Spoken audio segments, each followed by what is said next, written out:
Hi, Jerry. Thank you for taking the time to speak with us today. Mike Pettin spoke with all of us a few weeks ago, and he said before you were hired, he was able to meet with you down at the Pro Bowl. He said within minutes that he knew you were the right person for the job.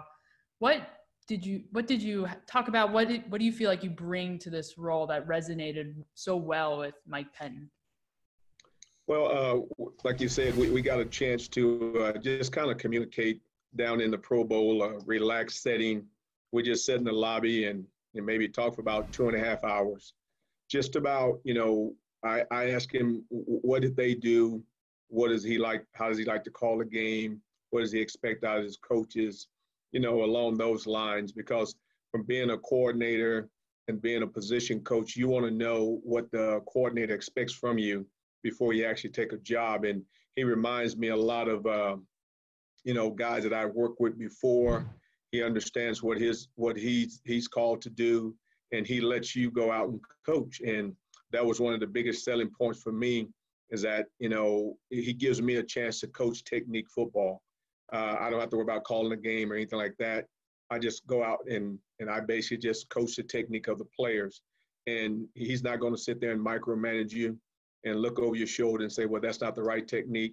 He's going to let you do your job. And to me, that was probably the most appealing thing that looking at those guys. And then plus two, in Minnesota, I played against Green Bay 12 times. And, I know the organization, I know the class that they have over there. And especially from last year, the step that they took, getting the Smith brothers and then drafting guys in the secondary. And those guys are still young. So it gives me a chance to come over and put a little stamp on what they can do. I was just wondering, we've heard stuff from other coaches about how the pandemic has kind of changed their work-life balance, caused them to spend more time with their family and stuff. I was wondering what kind of impact it's had on you, and also if you think this could have any change down the future. You hear so much about how this is a 24/7 job. If down the road after this pandemic is over, coaches will start maybe kind of adjust their work-life balance as well. Well, it's kind of funny that it's not funny about the pandemic, but Matt, we had talked a little bit about that, and then I called guys like Norv Turner, Steve Schaefer, and guys that I knew that when I was a player way back a long time ago, when you didn't have an off season and you showed up one time for the mandatory minicamp, and then you show back up for training camp. So I got some information on what those guys do. I passed it over to Matt, and, the teams that I was on, the guys were, it lets you know who the leaders are going to be on your team, who's going to be disciplined, who's going to do what they're supposed to do when the camera's not looking. And, I told him, to me, that's more of a rarity of what guys can do, and that'll show you who your leaders are. And are the guys are going to be disciplined, doing what they're supposed to do. So, I mean, I'd been through it as a player, so I never showed up to any off-season program. Now, I know as a coach, I never not had an off-season program except for this year. And, I mean, it's a little bit more refreshing. You get a little bit more rest to say, but really, you do get a chance to see what your wife goes through, because now not only are you at home, you get a chance to see what your son is doing in school. So really, homeschooling, I take my hat off to any parent that has to homeschool, because that's a lot of work. Hey, Coach, thanks for taking the time. You've been mostly a 4-3 guy, maybe all 4-3, but at least most. Does it make any difference to you, or is defense basically defense because everybody's running nickel all the time anyway? Yeah, to me, it really doesn't matter. It kind of gave me a chance to see what 3-4 does and why it's successful. Really, my 7 years, 8 years out of 8 out of 9 years in the NFL, I was a 3-4 guy. I played for Fritz Shermer, and we were 3-4 the whole time. We had a nose, we had 2 big 3 techniques, we had 2 outside linebackers and 2 inside linebackers. So, I mean, I played in the secondary, and so we understood what you can do, what you can't do, and the problems that it presents. And I think we do a really good job of going from a 4-3 to a 3-4 here which is excellent because I know a lot of offenses don't like that. Now they have to prepare for two different defensive fronts, and it takes away from the stuff that they can just key on and say they're going to be an over or under, which, again, I know, but I think this is going to be a plus for me to add to my resume. Coach, you mentioned a little bit ago about Mike allowing you to just concentrate on teaching technique. What's your philosophy for your corners in regards to when you allow them, give them leeway to press or play off? Is there, obviously there are going to be press man calls, but is there like a percentage that you want to see, or do you just give them the green light? Well, one thing I do is I've looked at Jai, I've looked at Kevin, I've looked at, Kadar on film. I've looked at Josh. I've looked at a lot of those guys, and I like what they do. They're young. They can all run. They're different styles. So really, to be honest, there's really no cookie cutter style that you can have on a football player and say, hey, this guy's going to be a hard jam guy. He's going to be a soft press guy. What I like to do is what a guy is really good at and then adopt my system to what he can do right now. So it's a lot less learning on what a guy can do, but then, you have to be disciplined in what you're doing and don't try to do too much because it's hard to master everything. So, from watching our players and watching them on film, they got a good group of young guys that can actually go out and run and play man-to-man, but they also can play off too. So I really like that aspect about what the defense provides. Yeah, Coach, in your time in the league as both a player and a coach, if I'm not mistaken, I believe you've been to one Super Bowl, and it was about 20 years ago. I'm just wondering how much of that, getting back to another Super Bowl, trying to win one, is a motivation for you at this stage of your career? Well, I think anytime you start the regular season, you want to win Super Bowl. And the sad part is that there's going to be one winner and 31 losers. And, when you don't win, it's like a bad taste in your mouth. You want to get back, and just so happened we happen to move on and go to Buffalo as a coordinator. But to me, I've been to 3 NFC championship games, and, it's still not fun when you lose. And so the big thing you want to do is you want to win as many as you can, as much as you can. And, when you got really good personnel, you got a quarterback in this league that's good, that gives you a chance, but you still got to go out and perform on defense. You got to block for them. You got to catch for them. And, just being in the NFL, there's not a lot of guys that you can say this guy can walk out on the football field and change a game. And I'm fortunate enough to have, this is probably my 3rd time ever coaching, to say, you got a quarterback that can actually do that. I was on the team with Steve McNair when we did lose to the Rams. And then, we had, I thought Drew Bledsoe was really good, just to name a couple of the guys. But when you look at guys that can actually say, hey, coach, put it on my back, it's far and few between. And going against Aaron Rodgers for the last 6 years, the guy's going to provide a lot of stuff for you. You got to prepare for him. And he's going to show up every week. And that's the good thing. Now I'm on the same team as he is. Hey, Coach, thanks for your time today. You mentioned seeing the Packers from across the division. I imagine that you're watching the receivers all those years, but how well does that help the transition here to having a new position group? And obviously taking ownership of a new position group in the middle of a pandemic, how different has that been for you? And are there things you've been able to do that maybe compensate for the fact that you haven't been able to meet these guys?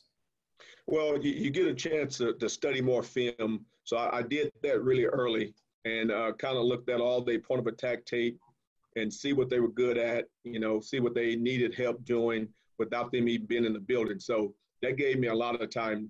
When we got a chance to get on Zoom, talking to each guy one-on-one, going through their point of attack tapes, they can actually see what you were looking at, and it's good for me because I'm not here criticizing because I wasn't here. So I'm only giving you what I've seen on tape, and I don't know what you've actually been told. So, and that really doesn't matter to me. I want you to know that, hey, here's the good things, here's the bad things. This is what we can get better at. Here's some of the goals that I think you should be trying to shoot for, and realistically trying to get to the next level. And like you said, I'm fortunate enough to have a young group of guys, 2 first rounders, a second rounder, and then you got Adrian, who came over from Chicago, so I know him, and then you got some young guys after these guys that are willing to work hard, that just got through playing in the NFC Championship game, and you're young. And that was kind of how my career was when I was a player. I got there and lost to Chicago, and I thought that's how it should be. And that's one of the things that I want to make sure the young guys understand, that you set the standard, but that's not always the case. You have to fight to get back there and to play hard and use the off season to get you back where you were, because it's not going to be as easy. And then you throw the pandemic in to where you can't work out at the complex. And that's where more discipline is going to show up, because now the leaders is going to really show up. And I want every starter on that defense, especially in the secondary, to be a leader. I don't want Jai to have to rely on someone else to give him the call. I mean, I tell him all the time, you should be able to make that call from the corner spot. You should be able to look at Savage and say, hey, we're doing this, and not wait on the safeties. And that's a good thing that I thought Pet and all the rest of the guys have been doing, that I was catching up on, is that they test the guys, with a program that's really good. And, you can see who's actually making those fast decisions. And we've never done that. So this is a plus for me. Hey, Jerry, when you look at Jair, I mean, some of the cornerbacks that you've worked with in the past, what stands out to you about him specifically the most? And where do you see, him potentially fitting with what you do, and how he could potentially, the impact he could make working with you in this next year? Yeah, again, you got a very young, energetic guy who made a lot of plays last year on a really good defense. When I look at Jai, he reminds me a lot of Samari Rowe. When I had Samari in Tennessee, they wasn't really big guys, but they were physical. They got really great cover skills and excellent, ability to see. A lot of times guys don't have that vision to see the receiver and the quarterback at the same time. D'Angelo Hall had that. And when you got guys who have that type of skill, that's a big plus. And I see Jai, I know he's working. We talk all the time. The biggest thing is I talk to him about is, where do you want to go? And I'm not going to try to put his business out there, but I know where I want him to be. And we've talked about that. And hopefully whenever we get together, he's done the things that he needs to do. And then I can help him, because like I tell all the young guys, I got the knowledge to get you where you have to go. Now it's up to you to want to work to get there. And, every guy who has basically taken that knowledge that I've tried to give them, I'm not going to force it on you, but I'm going to try to give you and let you be the best corner in the league. And I've been fortunate enough to have, guys like Xavier and Antoine Winfield and Nate Clemens and Samari and D'Angelo. And I mean, I can just name about another 5 guys that have actually made the Pro Bowl, because they took the knowledge, they went out there and played at a high level, and then they become one of the highest paid guys in the league. And if that's their goal, I can help you get there. If you want to be the Pro Bowl guy, I can help you get there. If you want to be all pro, I can try to help you get there. But you got to put your work in. I'll give you the knowledge, but you got to put the work in. I'm wondering in what ways, you just said that you have the knowledge to get guys to where they want to go. We know your coaching knowledge, but in what ways does your playing knowledge help them? And in what ways have you been able to connect with past players because you were such a really good player yourself? Well, the first thing that I'm fortunate enough that I played in the league, and it was a blessing for me. The big shoulder pads came. I played safety in college, so I was more of a hitter, physical guy. And then I got drafted, and they put me at corner, but I didn't feel comfortable in those little shoulder pads. So I kept the big ones on. And, one thing that I learned when I first started coaching, I talked with Blaine Bishop, who was an all-pro safety for me in Tennessee. And I asked him, I said, what can I do to help you guys? And he basically told me, he said, Coach, you got the advantage right now because you were a player. But if we're not getting any better, we'll turn you off. and it's true. My job is to make sure you guys are getting better and seeing the success on the football field that they want to see, and they'll keep listening. And that's the thing that I try to do every day, is to get the guys to understand this is what your role is. This is what my role is. I want to see you get better every day, every week. And when you see success, you're going to come back. If you don't see success, they won't come back. So my job is to keep them coming back. Hey, Jerry, thanks so much for taking the time today. I'm just curious, you mentioned earlier that you have kind of a unique perspective in which you've played against the Packers for 12 games. You know, you've had the opportunity to really try to shut down Aaron Rodgers, Davante Adams in the Packers offense. Is there anything that you were able to kind of pick up on that you kind of have the ability to help Matt LaFleur on the offensive side of the ball from some of the things that you were strictly trying to do to kind of stop Davante and Aaron in that offense? Yeah, but to be honest, I can't tell you because I don't want Chicago and Detroit and the rest of the guys to hear. But I can't wait to get in with those guys and sit down and kind of talk to them about what I've kind of picked up on their offense, and to see if it's true or not. Because you really don't know. You're only looking through your lens when you're in Minnesota. But now in Green Bay, I can say, okay, hey, here's what we were trying to do. Here's the look. This does affect you. That it didn't affect you. So I can kind of give them those pointers. And then also, hopefully they can give me some on what they were trying to do and to debunk the myth of, hey, look, you're always going to have an upper hand when you're studying the film. You really don't until you get in the meeting room. And like I said, I can't wait to sit down with Matt and even Aaron and say, hey, look, this is what they're trying to do. Let's take a look at this. If you see this guy doing this will give you a little tip here. And again, you don't know because they may already have that because they beat Minnesota twice last year. Jerry, we've heard a lot about your playing days today, and I want to kind of dive into one particular play back in 1988. It was the opener, Lindy Infante's first game as Packers head coach. You guys whooped up on the Packers pretty good that day. You had a pick six, a 47-yarder to take a 31-0 lead. Do you remember anything about that play, picking off Randy Wright, or the stadium, or that day in general? Well, I mean, it was you always remember the good things. Trust me, that was easy to remember. Yeah, I mean, one of the things that noticed, from playing West Coast offenses, those guys used to have splits that were really dead on.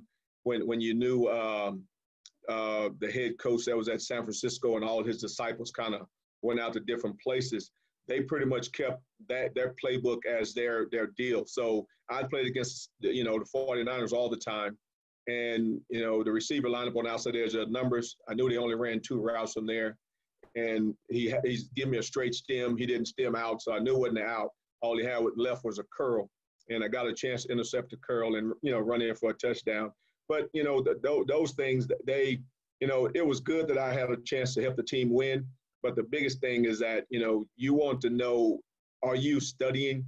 Are you doing what you're supposed to do? Are you disciplined enough? And then when the opportunity comes, can you go take that chance?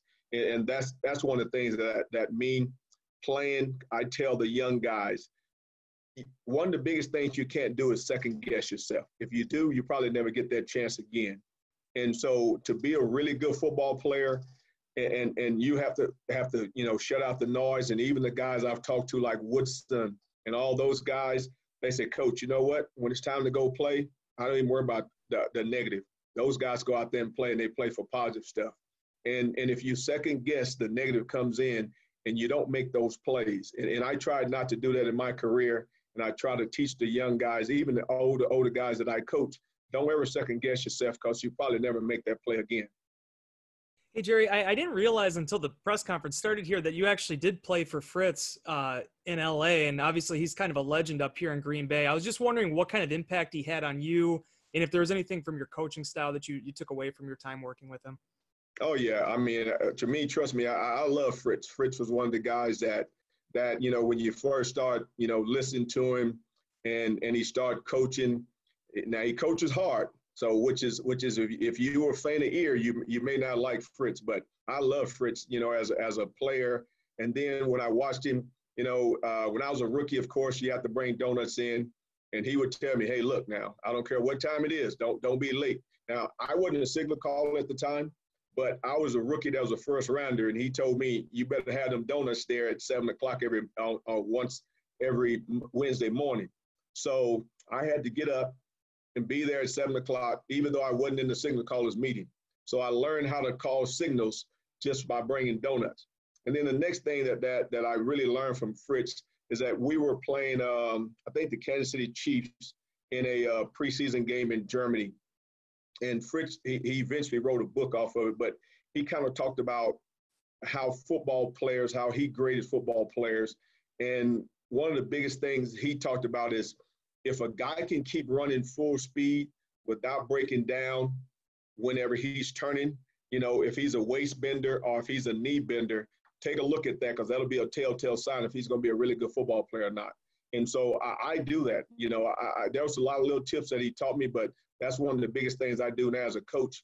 I look and see if a guy has to raise up, you know, to turn a corner or break and stuff like that, because there's a lot of wasted motion, and you eventually won't get there to make that play. Thanks again, Coach. I'm wondering what you look for in the slot, and I know it's probably way too early to be asking this, but do you have any idea who you might have in that mix as far as, you know, guys battling for that spot? Yeah, no, not really. You know, when I watched the tape, I seen Tremont do it. I seen Sullivan do it. I seen I went back even 2 years ago. I seen Jai in there. I talked to Kevin, and Kevin said, "Coach, I want to get in there." So I got a lot of guys who are fighting to get in.